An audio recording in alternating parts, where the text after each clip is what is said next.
आज जोया यूनिवर्सिटी नहीं आई थी। जायान ने न जाने क्यों ये बात नोट की थी। हालांकि जोया के यूनिवर्सिटी आने या ना आने से उसे कोई फ़र्क नहीं पड़ता था, बल्कि उसने शुक्र किया था कि अच्छी बात है वो यूनिवर्सिटी नहीं आई, क्योंकि जायान के मुताबिक वो लड़की उसकी ज़िंदगी को अजीरन बना चुकी थी।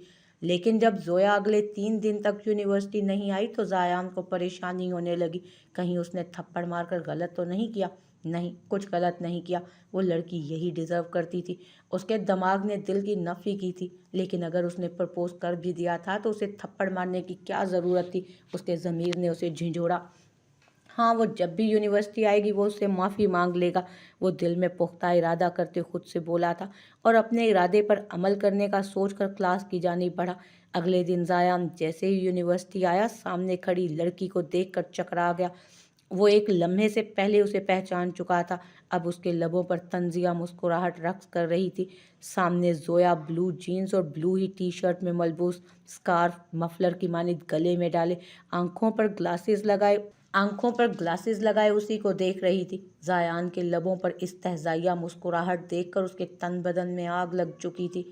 तभी वो गुस्से से जायान की तरफ आई। इससे पहले कि वो कुछ बोलती, जायान ने मुज़िकाखेज़ लहजे में उससे बोला, आ गई ना अपनी असलियत पर? तुम्हें क्या लगा था तुम ये सब घटिया हरकतें करके मेरी नज़र में अच्छी बन जाओगी? नहीं मिस जोया खान, ये तुम्हारी गलत फहमी थी। मैं जानता था तुम ये सब सिर्फ दिखावा कर रही हो, मुझे बेवकूफ़ बना रही हो। तुम जैसी बदतमीज़ लड़कियां कभी नहीं बदल सकती, क्योंकि वो बेहयाई की खाई में इस हद तक गिर चुकी होती हैं कि उनके लिए उसमें से निकलना नामुमकिन हो जाता है। अगर संवारना है ना तो पहले अपने बातिन को संवारो, फिर देखना तुम्हारा ज़ाहिर खुद ही बदलता जाएगा। बेशक अल्लाह दिलों के हाल जानता है, लेकिन तुम्हें ये बातें कहाँ समझ आएंगी, क्योंकि तुम्हारे दिमाग पर तो तुम्हारा गरूर चढ़ा बैठा है। इस गरूर को उतारो और देखो कि ज़िंदगी की हकीकत क्या है, तुम्हारा यहाँ आने का मकसद क्या है। इस दफ़ा जायान ने अपना लहजा थोड़ा नर्म रखा था, शायद वो समझ जाए इस तरह, लेकिन जायान को कौन समझाए। बदलते वो हैं जिन्हें खुद में कोई ऐब नज़र आता है। जोया तो खुद को एक परफेक्ट लड़की समझती थी, तो वो कैसे बदल सकती थी खुद को? जायान की बातों पर उसने नखरे से आंखें घुमाई थी। उसके चेहरे पर बेजारियत वाज़ेह थी, जो इस बात का सबूत थी उसे जायान की बातों में कोई दिलचस्पी नहीं है। अभी तुमने मेरी असलियत देखी कहाँ है? ये तो सिर्फ एक झलक है। अब बस इंतज़ार करो और देखो मैं करती क्या हूँ तुम्हारे साथ। बहुत नफरत है ना तुम्हें मुझसे? अब देखो ये नफरत किस तरह बर्बाद करती है तुम। और ये जो 2 कौड़ी का इज्जत का ताज सर पर सजाए फिरते हो ना, ये ताज अपने ही पाँव के नीचे मसल कर रख दूंगी मैं। तुम्हारा किरदार मैं इतना मशकूक कर दूंगी कि तुम चाह कर भी वो शक दूर नहीं कर पाओगे। जलील करके रख दूंगी मैं तुम्हें। जोया ने उसकी आंखों में आंखें डालकर कहा, मैं जानता हूँ तुम इससे भी ज़्यादा गिरी हुई हो, और तुम मुझे क्या जलील करोगी? इज्जत और जिल्लत देने वाला अल्लाह है, और वो ज़ाहिर और छुपी हुई हर बात को जानता है, और मैं जानता हूँ मेरा रब मुझे कभी रुस्वा नहीं करेगा। ज़ायान ने पुरयकीन लहजे में कहा तो जोया जोया के लिए उसकी आंखों में हकारत ही हकारत थी, और यही चीज़ जोया के गुस्से को और भड़काती थी। ये तो वक्त बताएगा mister Zayan, so be careful and wait and watch. Zoya उसको मोहतात रहने का कहकर आगे बढ़ गई, जबकि ज़ायान उसकी बातों से थोड़ा ठिठका तो था, लेकिन सारी सोचों को जहन से झटकता वो भी क्लास की जानिब बढ़ गया। क्या बात है, आज बहुत खुश नज़र आ रही हो? रूही ने रुबाब के खिले चेहरे की तरफ देखते हुए कहा। नहीं, वैसे ही तो हूँ जैसे रोज़ होती हूँ, रुबाब ने धीमी मुस्कुराहट चेहरे पर सजाते कहा।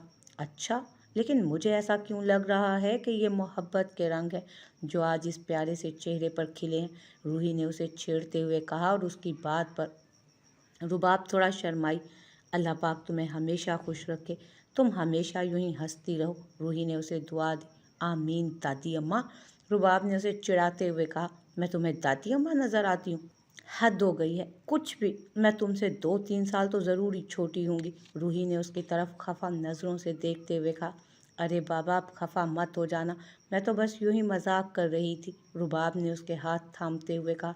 जब उकब से हाजिम की आवाज़ आई, तुम परेशान मत हो रुबाब, ये ऐसे ही ड्रामे करती रहती है। हाजिम अपनी बात करते हुए उनके सामने आ खड़ा हुआ। रुबाब उसे यकटुक देखने लगी। ब्लैक पैंट और रेड शर्ट में मलबूस वो बहुत हैंडसम लग रहा था। कैलून की दिलफरेब महक जो उसकी शख्सियत का खासा थी, वो सताइशी नज़रों से उसकी जानिब देख रही थी।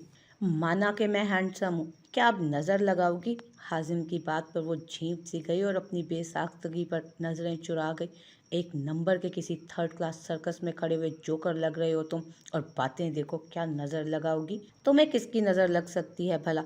हद हो गई, कभी तो बोलने से पहले सोच भी लिया करो। रूही ने उसकी नकल उतारते हुए तप कर कहा, मैं सोच कर नहीं बोलता, और जो तुम हर वक्त पटर पटर करती हो ना चुड़ैल, वो क्या है? वो कम है क्या? हाजिम ने हिसाब बराबर किया। चुड़ैल होगी तुम्हारी फ्यूचर वाइफ। रूही की जुबान से जल्दी में फिसला। उसे याद ही नहीं रहा कि वो उस वक्त रुबाब के साथ मौजूद है। रुबाब ने उसकी बात पर खूंखार नज़रों से उसकी तरफ देखा। उसके इस तरह देखने पर रूही ने दांतों तले उंगली दबाई थी।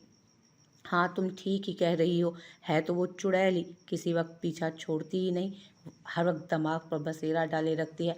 हाजिम ने मजीद रुबाब को तपाया और अब वो गुस्से से हाजिम की तरफ मुड़ी। रुहाब हंस हंस कर अधमुई होती जा रही थी। हाजिम, गुम करो अपनी शक्ल मेरी नज़रों से, वरना ये चुड़ैल तुम्हारी जान ले लेगी अभी के अभी। रुबाब ने उसको वार्न करते हुए कहा, ले लीजिएगा मोहतरमा, आपका हक है। हाजिम ने अपनी गर्दन उसके सामने झुकाते हुए कहा, अब ये फजूल आशकों वाले घिसे पिटे डायलॉग मत मारो मेरे सामने। रुबाब को उसकी ढिठाई पर गुस्सा आया था। तो ठीक है, मैं इस हसीना के सामने मार कर आता हूँ दो चार तो ठीक है, मैं उस हसीना के सामने दो चार डायलॉग्स मार कर आता हूँ अभी। हाजिम ने सामने से किसी लड़की की तरफ इशारा करते हुए कहा, खबरदार जो तुमने ऐसी वैसी कोई भी हरकत की, वरना। रुबाब बोलते बोलते रुकी। वरना? हाजिम ने उसकी बात को अधूरा छोड़ने पर सवालिया नज़रों से उसे देखते हुए कहा, वरना कॉलेज की सब लड़कियां तुम्हारा वो हशर करेंगी कि खुद को भी नहीं पहचान पाओगे। चलो अब अपना ये प्यारा सा फजूल चेहरा लेकर निकलो यहाँ से, चलते बनो, क्लास शुरू होने वाली है। जवाब रूही की तरफ से आया था। क्या मैं जाऊं? उसने रुबाब की तरफ देखते हुए मायनी खेजी से पूछा। तो क्या तुम्हारे पाँव पकड़े वो? पहले ही बहुत दिमाग खराब कर चुके हो तुम हमारा।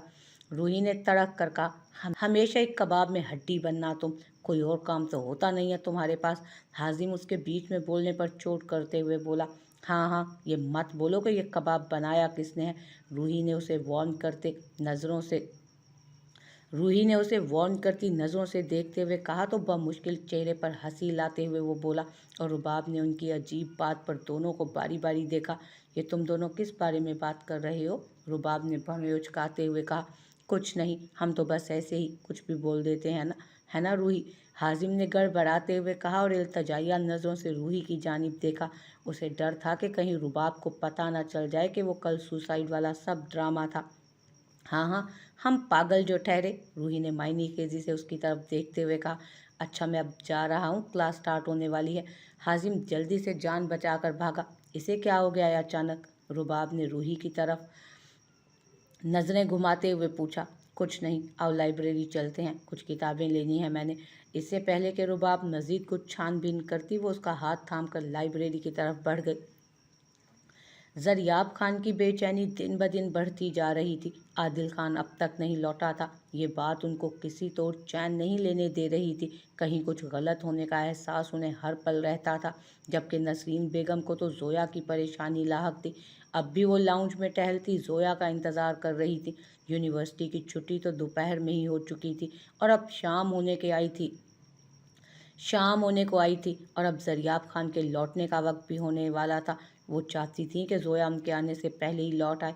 अभी वो इन्हीं सोचों में घिरी खड़ी थी कि बैरूनी दरवाजे से आती ज़ोया पर नज़र पड़ी उनकी, तो वो जल्दी से उसकी जानिब बढ़ी। तुम्हें पता भी है कि वक्त क्या हो रहा है इस वक्त? उन्होंने गुस्से से पूछा, लेकिन उसके करीब जाते ही उन्हें उसमें से सिगरेट की बू महसूस हुई। क्या तुमने सिगरेट पिया है? उन्होंने उसे झिझोड़ते हुए कहा, जो चेहरे पर बेजारी सजाए कत्तन जवाब देने के मूड में नहीं लग रही थी उस वक्त। जी पिया है। आपको कोई मसला? उसने भवें उचकाकर बदतमीजी से कहा। हाँ है मसला। क्यों खुद को बर्बाद करने पर तुली हो तुम जानती भी हो कि यह सिगरेट किस कदर नुकसान पहुंचा सकता है तुम्हें। नसरीन बेगम ने उसे समझाने की नाकाम कोशिश की। बर्बाद कौन हो रहा है? मैं ना। तो आपके सामने मैं हाथ जोड़ती हूँ, मेरा पीछा छोड़ दें। मैं अपनी लाइफ अपनी मर्जी से जीना चाहती हूँ। जोया ने उनके सामने हाथ जोड़ते हुए गुस्से से कहा। उसके जवाब में नसरीन बेगम ने उसके मुंह पर जोरदार थप्पड़ मारा था। अब अगर अगली दफ़ा बदतमीजी की तो इससे भी बुरा पेश आऊंगी मैं, समझी तुम? नसरीन बेगम उसे उंगली उठाकर वार्न करते हुए बोली, आपकी हिम्मत कैसे हुई मुझ पर हाथ उठाने की? जोया ने तड़क कर कहा, जाओ जाकर अपना हुलिया दुरुस्त करो। नसरीन बेगम उसके सवाल को इग्नोर करती, उसे ताकीद करती वहाँ से निकलती चली गई। उसकी गुस्सीली नज़रों ने दूर तक उनका पीछा किया था और फिर वो पाँव पटकती अपने कमरे की तरफ बढ़ गई।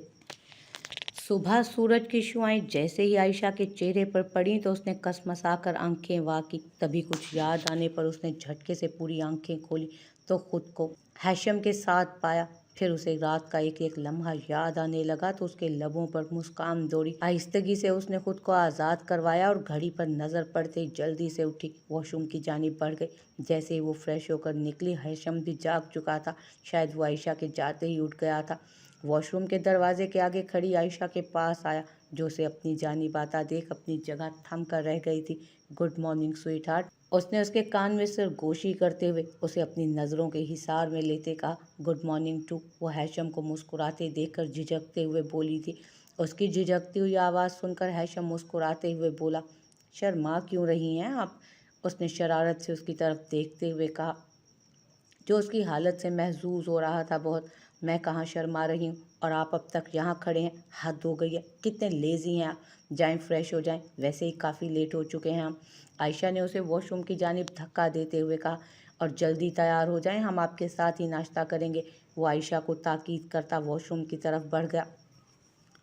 उसके जाते ही आयशा भी मुस्कुराती हुई ड्रेसिंग के सामने बैठकर अपने बाल सुलझाने लगी थी। कुछ ही देर में हैशम बाहर आया था और ड्रेसिंग टेबल के सामने बैठी आयशा जल्दी से उठ खड़ी हुई। अब वो जल्दी जल्दी अपने बालों में ब्रश फेरता, खुद पर परफ्यूम की बौछार कर रहा था। फिर शरारत से उसने वही परफ्यूम अपने साथ खड़ी आयशा पर भी डाला। हम चाहते हैं कि आपसे भी हमारी खुशबू आए, वो आयशा को देख शरारत से चमकती आंखों के साथ बोला और फिर उसके बालों को छेड़ता बाहर की तरफ निकल गया। हम नीचे आपका वेट कर रहे हैं आयशा, जल्दी आएँ, मगर हाँ, नीचे आने से पहले हमारी आयशा बनकर आइएगा। हम आपको आज अपने लिए हार श्रृंगार करते देखना चाहते हैं, बिल्कुल अपनी पसंद के मुताबिक। हैशम बाहर निकलने से पहले बोला था और उसकी ख्वाहिश सुनकर आयशा भी शर्माते हुए अस्पात में सर हिला गई। फिर वो उसकी ख्वाहिश के मुताबिक खूब दिल लगाकर तैयार हुई। भर भर के हाथों में सूट की मैचिंग चूड़ियाँ, गले और कानों में सोने का नाजुक सा सेट, उंगलियों में रिंग्स पहनने के बाद आंखों में काजल और आईलाइनर लगाया, होंठों पर शोक रंग की लिपस्टिक का कोट भरते वो लंबे खुले बालों के साथ हैशम की आयशा का रूप धार चुकी थी। अभी वो खुद को हर एंगल से आईने में देखती हुई बाहर जा ही रही थी कि यकदम बेडरूम का दरवाज़ा धड़ से खुला और हैशम खान किसी तूफान की तरह कमरे में दाखिल हुआ। वो तेज़ी से चलता आयशा और अपने दरमियान मौजूद फासला तय करता आयशा के पास पहुंचा था। उसकी नाजुक कलाई को अपनी मजबूत गिरफ्त में जकड़ता वो बाहर की जानिब बढ़ा। उसकी जारिहाना गिरफ्त पर आयशा के हाथ में पड़ी कितनी ही चूड़ियाँ टूटकर फर्श पर बिखरती चली गई, मगर वो हर चीज़ से लापरवाह बस उसे अपने साथ घसीटते हुए ले जा रहा था। जबकि आयशा को समझ नहीं आ रहा था कि अचानक हैशम को क्या हुआ था। वो इस अचानक उफ्ताद पर बुरी तरह घबरा गई थी। नासमझी से हैशम की जानिब देखते हुए उसके साथ घिसटती चली जा रही थी। हैशम का चेहरा उस वक्त गुस्से की ज्यादती से सुर्ख हो रहा था, गर्दन की नसें तनी हुई थी। उसकी गिरफ्त आयशा की कलाई पर काफ़ी मजबूत थी, जिसकी वजह से उसकी कलाई की चूड़ियाँ टूटकर उसके हाथ में खुप गई थी और इस बार उसकी कलाई से खून निकलने लगा था। उसे तकलीफ़ हो रही थी, बेहद तकलीफ़, जिसकी शिद्दत से उसकी आंखों से आंसू बहने लगे थे। लेकिन हैशम खान पर तो न जाने कौन सा जुनून सवार था, जिसने एक बार भी आयशा की तरफ देखने की गलती ना की थी। फिर लाउंज में लाकर ही हैशम खान ने झटके से आयशा की कलाई आज़ाद की। ये इंसान यहाँ क्या कर रहा है आयशा? सामने खड़े आदिल को देखकर हैशम गुस्से से घुर्राया और अब आयशा को उसके गुस्से की वजह समझ आ रही थी। वो इन्हें चोट लग गई थी तो मैंने इन्हें यहीं रोककर गेस्ट रूम में भेज दिया, आयशा ने घबराते हुए कहा। आंसू मुसलसल बह रहे थे, तकलीफ की शिद्दत से उसे बोला भी नहीं जा रहा था। आपकी हिम्मत कैसे हुई इसे गेस्ट रूम में भेजने की? आपने किससे पूछकर इसे रोका है यहाँ? आप अच्छे से जानती हैं कि हमें ये इंसान बिल्कुल भी पसंद नहीं, तो आपने इसे कल ही जाने के लिए क्यों नहीं कहा? हैशम खान ने गुस्से से आयशा की तरफ देखते हुए चिल्ला कर कहा, और आयशा उसके यूं चिल्लाने पर ही सहम कर रह गई थी। वो इन्हें चोट लग गई थी तो मैंने आयशा हकलाते हुए बोल रही थी जब हैशम खान दोबारा गरज उठा, ये हमारा घर है आयशा, कोई हॉस्पिटल नहीं। और हमारी बला से इसे चोट लगी थी या ये मर रहा था, आपने इसे हमारे घर में क्यों ठहराया? उसके साथ जो कुछ भी हो, इसके साथ जो भी हो, हमें इससे कोई फ़र्क नहीं पड़ता और आपको भी अब इससे बिल्कुल फ़र्क नहीं पड़ना चाहिए। हम इस इंसान को अपने घर में एक लम्हे के लिए भी बर्दाश्त नहीं कर सकते और आपने इसे पूरी रात यहाँ रोके रखा। आपने ठीक नहीं किया आयशा। हमें आपसे ये उम्मीद नहीं थी कि आप हमारे ही सामने हमारी ही मुखालफत करेंगी। इसे यहाँ से जल्द दफ़ा करें, वरना हम इसको ज़िंदा नहीं छोड़ेंगे, समझी आप? अब ये शख्स दोबारा यहाँ नहीं आना चाहिए। हैशम खान ने अपनी अंगारा बरसाती नज़रों से आयशा की जानिब देख कर कहा। वो अपने गुस्से में ये तक भूल चुका था कि सामने खड़ी लड़की कोई और नहीं, उसकी बीवी आयशा है, जिससे वो टूट कर मोहब्बत करता था। और कल रात ही उसे ये अच्छी तरह बावर भी करवा चुका था कि उसे कितना चाहता था। कल तक वो उस पर अपनी जान लुटा देने को तैयार था, मगर उस वक्त कैसे अजनबी बना हुआ था और आयशा के साथ इस तरह पेश आ रहा था जैसे वो हैशम की खरीदी हुई कोई कनीज़ है, और जिसके साथ किसी गैर शख्स के सामने ये तौहीन आमेज सलूक करते हुए भी हैशम को ज़रा से भी हिचकिचाहट महसूस नहीं हो रही थी। और उसे तो ये अंदाज़ा भी नहीं था कि वो अपने रवैये से आयशा को किस बुरी तरह हर्ट कर चुका था। आयशा को उसका अंदाज़ बहुत तकलीफ़ दे रहा था। तकलीफ़ से ज़्यादा शर्मिंदगी से उसकी आंखों से आंसू बहने लगे। कल हैशम खान की मोहब्बत उसे दूर कहीं आसमानों की सैर करवा लाई थी और अब उसी मोहब्बत करने वाले शख्स ने उसे इतनी बुरी तरह ज़मीन पर पटका था कि वो टूट कर रह गई थी। हैशम ने उसे आदिल जैसे इंसान के सामने जलील किया था, जिसके सामने वो कितने धड़ल्ले से खुश होने का दावा कर चुकी थी। कितना मान था उसे हैशम खान की मोहब्बत पर, लेकिन हैशम ने उसे आदिल के सामने ही रुस्वा कर दिया था। आज वो बुरी तरह उसका दिल तोड़ चुका था। मैं क्या कह रहा हूँ आपसे, सुनाई दे रहा है आपको? हैशम की धाड़ती आवाज़ पर वो ज़ोर से अपनी जगह पर उछली थी। जी जी ठीक है, ऐसा नहीं होगा अब।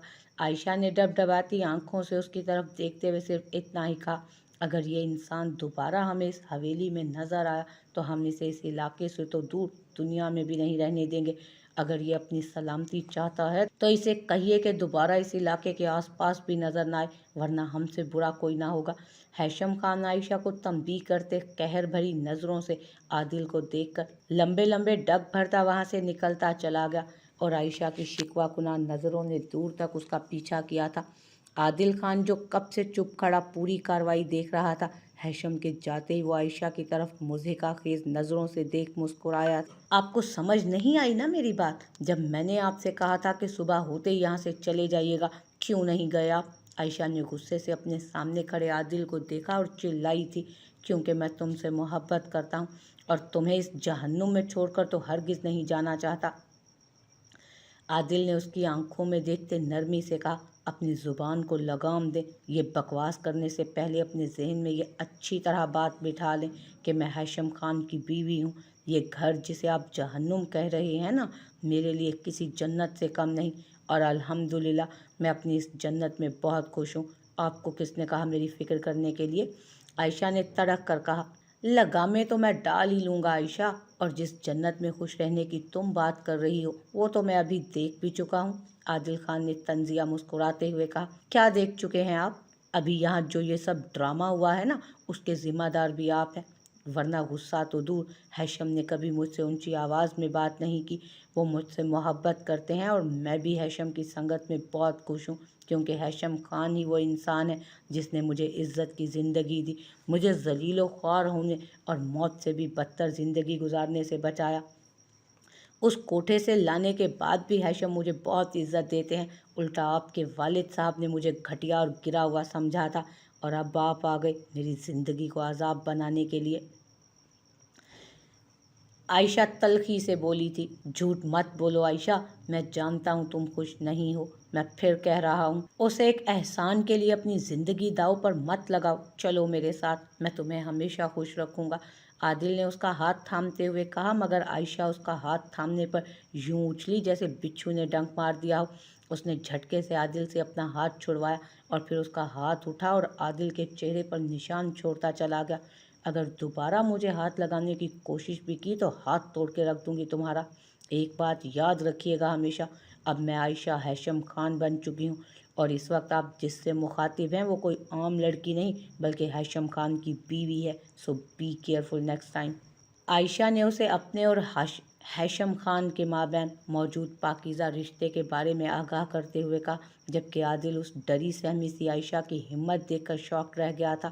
کتنا بدل گئی تھی وہ، کہاں وہ دبو سی چپ چپ رہنے والی عائشہ اور کہاں یہ سامنے کھڑی پورے اعتماد لڑکی۔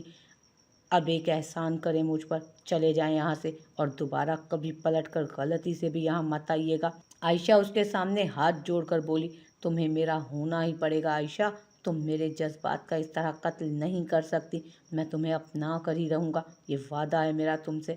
عادل اپنے سرخ گال پر ہاتھ رکھتے ہوئے بڑبڑایا، جہاں اب بھی عائشہ کے مارے گئے تھپڑ سے اسے جلن محسوس ہو رہی تھی۔